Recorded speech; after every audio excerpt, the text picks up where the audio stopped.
one of the legends, the hero of Biafras that fight during the Biafra and Nigeria war, don't come outside, come send message, give to Biafra. Tell them wetin actually happened during the war. I want all Biafrans to gather here and listen very well to wetin this our papa talk. And after that, tell us what you think for inside comment section. As each one is going on, I'm going to still play you a video of how the people that helped Biafra and those who did not also help Biafra during that time. We watch the two videos. Nigeria Shagawa. Ole advice ginye ndị Igbo na mebasara ndị Hausa. Ole advice ginye ụmụ Igbo concerning ndị Hausa. Onye chigani wonye sege, we shall kill the Igbos to the grassroots. Buhari akuchigani until you go 5 years. Onye hochere gechi chomara. Ahe biara agha abaga na agwa no kula nde biara agha ebe si agbu mu to the last man. I think because succeed. Ha plan ya ka abaga na akpọ ha ọkụ. Onye doro anya hụ ozi mmadụ kekere Imo State ndị ahụ ya Mohammed ọwa the only person lara n'agha dara Bagana nka moto line 18 miles moto line na line oto ruo 18 miles ọ obere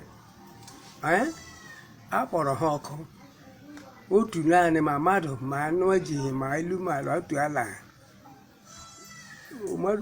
Mohammed alodo bịa kpọgọwa na ya za ya so ndị amịhe na ngwongwo ha ga-adị ike ya moto mba aja alụ agha o ji ekpọ ndị United Nations mụ bịata ihe ndị bandịrị ha jiri ike ọdụmọsọrọ ndala Biden ọbịa eje ekpọ ndị United Nations Zik nwe Nigeria jee kpọwa Zik ndị ihe o kwuru ya sawa ọgụ nwanne na nwanne aya awụwa Nigeria ma ya dị nwa gị ikiye akwadola ya onye isi agha Nigeria se tupu apụta Biafra ka afọ ya la ya so ule ya ụwa Nigeria ma ya dị nwa gị ike Nigeria ọnwụ na-achị onwe egbe ọ eji bịa na-achị anyị egbe ọwa ọgụ nwanne ajụọ ele ndị merikwen ya si no victory no vanquish ọ ngwa okwu bekee nwa jụrụ ụfọdụ aka Zik ebe afọ ole gara aga ọ ga-ele monument elon jakọjachiracha so o dowere ha otu ejebeela ụlọ akpa ndị iro ọ dịghị onye Awụsa nwere ike ichere gị onye Igbo echiche ọmara nevertheless mgbe niile gwe mberede kpọrọ ndị herdsmen ị mara na the meaning of herdsmen ọ ndị bi take over here nwekwe ụmụbụ ịkpa nama ụmụ Grace wee bụ ụmụ gị nọ biliche ịkpa m were nwayọọ bịa wuru ndị nwe obodo marasị ya kwasuo ha n'otu otu memeli uru gaa nọchi. You don't know the plan this man ji ama ma ụdị ụcha military plan onye ọwụ civilian chighị unu onye chighị unu na general ọchịakwa n'ọchịchị nwa ọlụ awa agha o mere ihe o nyere unu ọ sị unu gbara ọnụ nwụchi ya ego ọnwụ dubere n'ọkpụkpụ o were ya n'ọsọ ọnwụọ nga Soludo agbanwe ego ọ dị masụ akpọrọ ya ndị kidnapper ya resign ya ego ọnwụ chabere emona nga agaje 1000 at granot mana mgbe a lara akpọ Tanzania sa nwatakịrị obodo ga-akpa 1000 ji awụ granot nwa ọ dị otu ihe enwere ha ike inye ọdị otu ihe onye Awụsa ga-enye gị ihe ọmara iwe weghere ha Ojukwu mgbe a kpọrọ anya from Ivory Coast ha nwade ọnwụnwa ya je fọm pati asị akwụkwọrọ anyị ma ehihie parị ya asị nwa onye wee sị ya fụọla na Nigeria ndịkwa ha ịkọ je fọm pati bịa dọwa echela akwụkwọ Nigeria nwa ahụ ịsa ga-afụọla ọ gwụla ha eme naanị wee rie mmadụ ịgbafu asị nrala ahụ.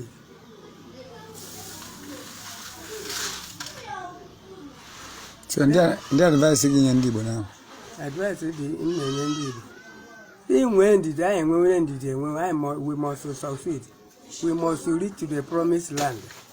They won't quake with any quake. The man and Daniel, the Hebrew. We know Igbo, I know Hebrew. One of the 12 tribes of Israel. I want to limit tribe of Israel when I may be 11. One who can be, I might buy shit about it. I love my ship from nowhere, Banning, all the more for men on go town and none, but where on nature, or Goja and rivers, or Goja, and when about all we go, Nigeria. I lay by ship bad about they will look one and check a moment over the little sorrow of Ndibo, and when he married. Okay, I know, so you are my children, like a courier. You know, woman. I didn't man, but I get and went it until you reach to the promised land.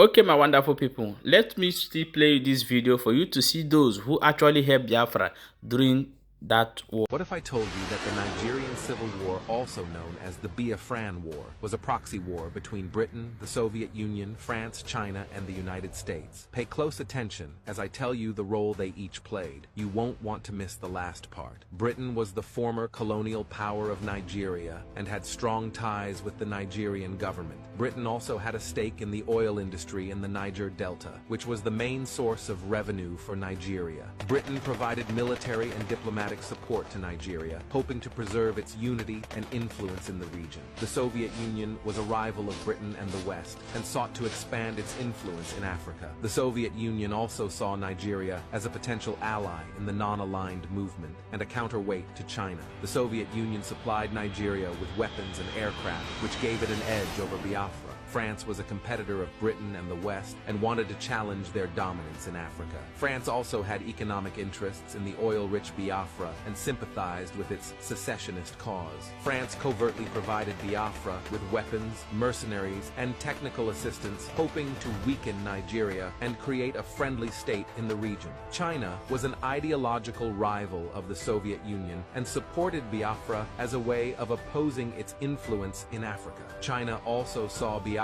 as a model of self-determination and anti-imperialism and admired its resistance against Nigeria. China provided Biafra with some weapons, but mainly offered moral and diplomatic support. The United States declared neutrality in the war, but secretly supported Nigeria, as it had significant investments in the oil sector and wanted to maintain stability in the region. The United States also feared that a Biafran victory would encourage other secessionist movements in Africa and undermine the territorial integrity of newly independent states. Lastly, the role of other African countries in the Nigerian Civil War was mostly supportive of the Nigerian government, as they wanted to uphold the principle of territorial integrity and prevent the fragmentation of the continent. The majority of the Organization of African Unity supported maintaining the status quo in Nigeria, a decision which was then replicated in the United Nations. However, some African countries such as Tanzania, Zambia, Gabon, Ivory Coast, and Ghana recognized Biafra as an independent state and provided diplomatic and humanitarian assistance to the secessionists. These countries were motivated by various factors, such as ethnic solidarity, anti-imperialism, regional rivalry, or personal sympathy. The role of other African countries in the Nigerian Civil War was therefore complex and diverse and reflected the different perspectives and interests of the continent. The Nigerian Civil War was not just a war between Nigerian brothers and sisters who fought for different visions of their nation, but also a proxy war between foreign powers for their interests.